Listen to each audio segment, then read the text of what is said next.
What is obedience? To this question, many social psychologists respond that obedience is the result of a social force field that causes our behavior. These forces include, for example, the pressure from the group we belong to, the expectations of our peers, or the values of our culture. This deterministic perspective on behavior is widely accepted in business schools, especially among researchers in organizational culture.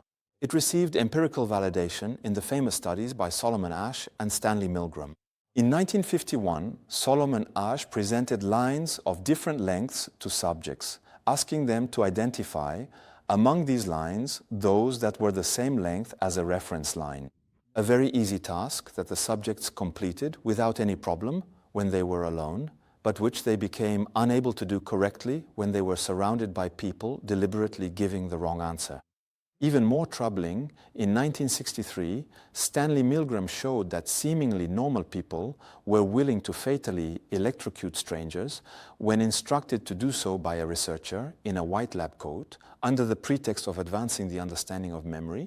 But should we really accept the results of Asch's and Milgram's studies as irrefutable proof that our obedience is caused by irresistible forces? Well, no. The recent opening of the archives of the universities where these experiments were conducted reveals that if their subjects behaved the way they did, it was for specific reasons.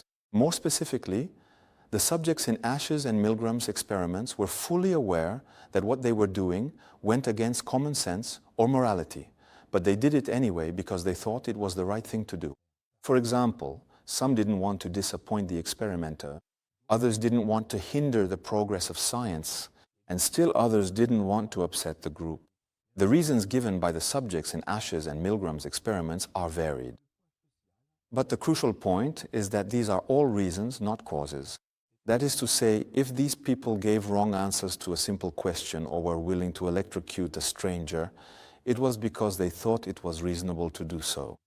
They did it willingly and consciously.